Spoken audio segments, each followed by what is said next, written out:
pretty.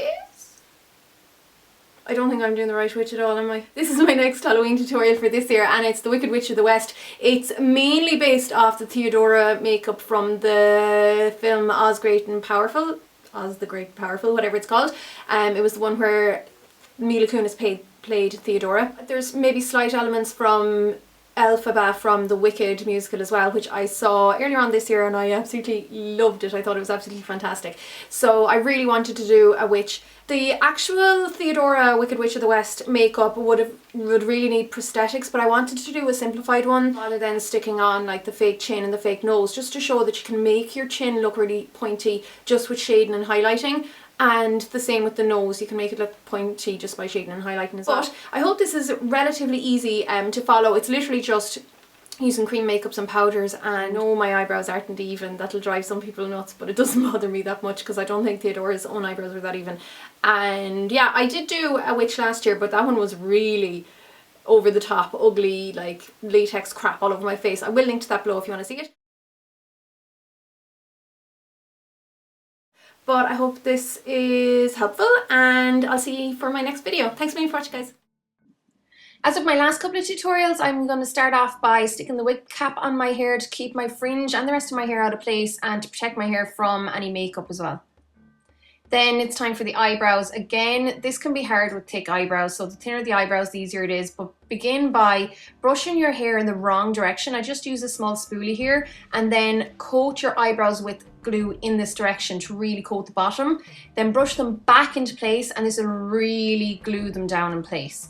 Then just apply a couple of more layers of glue in the other direction over top and allow this to dry. Just use a baby wipe to get rid of any excess around the eyebrows. I used a hairdryer to speed up the drying process. Then for the green, I chose one of my MakeupForever flash colours in, I think it's just a basic green colour, and applied some of this onto a spatula or onto a little palette with my spatula. And then I used this round sponge to apply it to the face and neck and down as far as my neckline with my top.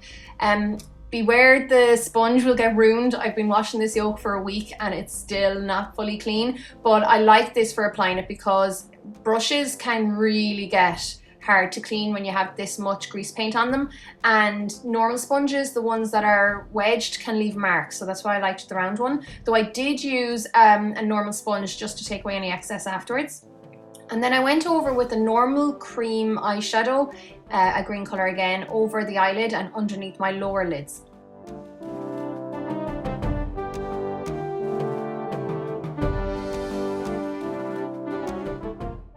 For that real theatrical effect, I wanted to create extremely contrasting highlights on the face, so I mixed some white cream makeup in with that green cream eyeshadow and applied this to the highest points of the face using the clean end of the sponge to blend it all in place.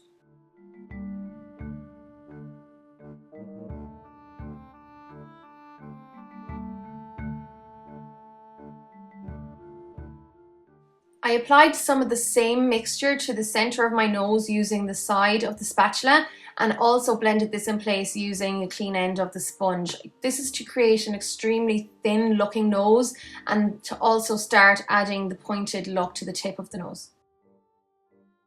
And I continued the same process on various different areas of the face to start creating character and expression in the face.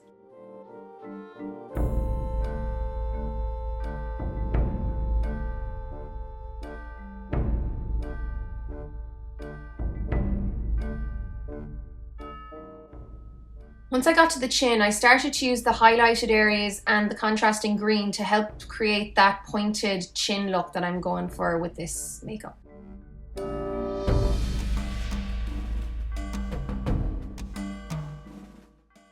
And once I finished with the sponge, I used a normal eyeshadow brush to help with the contrast between the highlighted areas and the green areas, just to clean everything up and make it a little bit more obvious and theatrical and stark. I applied a black Kohl pencil into the waterlines and also on my tight line. And then to keep the cream eyeshadow in place, I applied a green eyeshadow. This one is shimmering, but it's up to yourselves whether you want matte or shimmering. And I pressed this all over my top lid. Next, I applied a matte shade of green eyeshadow in a much deeper shade to the crease for a more dramatic effect. There will be a list of all the products that I used as usual on my blog, which will be linked to below.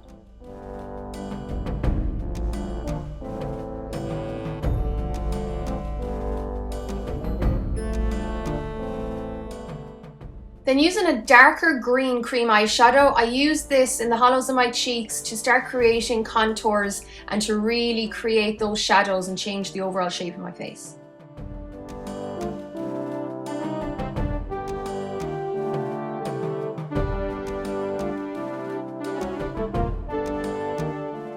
And then I used the same dark cream green eyeshadow and the sponge again, the pointy end of the sponge, to really carve out the point of my chin around where I had highlighted. Again, using an eyeshadow brush to just clean up any lines, and did the same around my nose.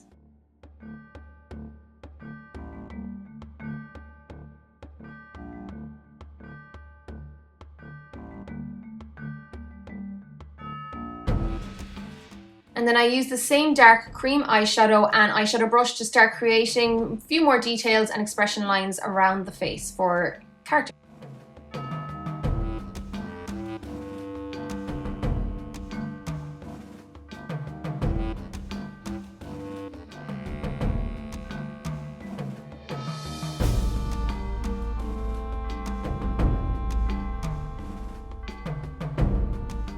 And once I was happy with all my base work, I used a translucent powder to set everything in place. This is my favorite one for these kind of looks. It's the Ben Nye Neutral set. So just anything that's translucent and won't add color.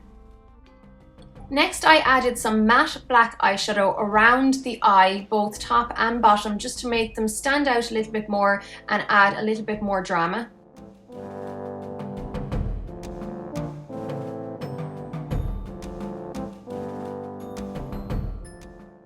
Then using the same matte black eyeshadow and angled brush, I started to draw in my eyebrows, making them extremely lifted towards the end.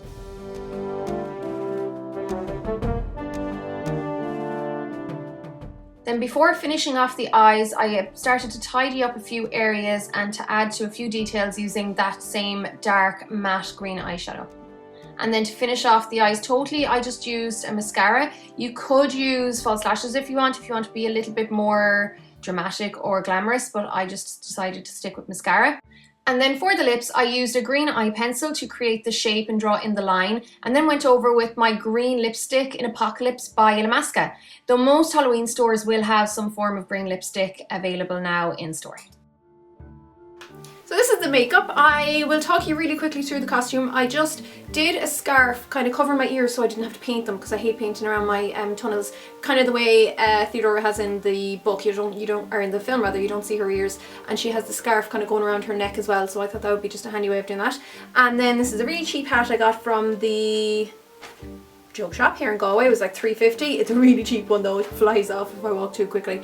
And rather than paint my hands for this, because I would have gotten paint everywhere and all over my camera and stuff, I just put on gloves. So I think that's a kind of handy way of getting around it. So I hope this is helpful, and see you later. Bye.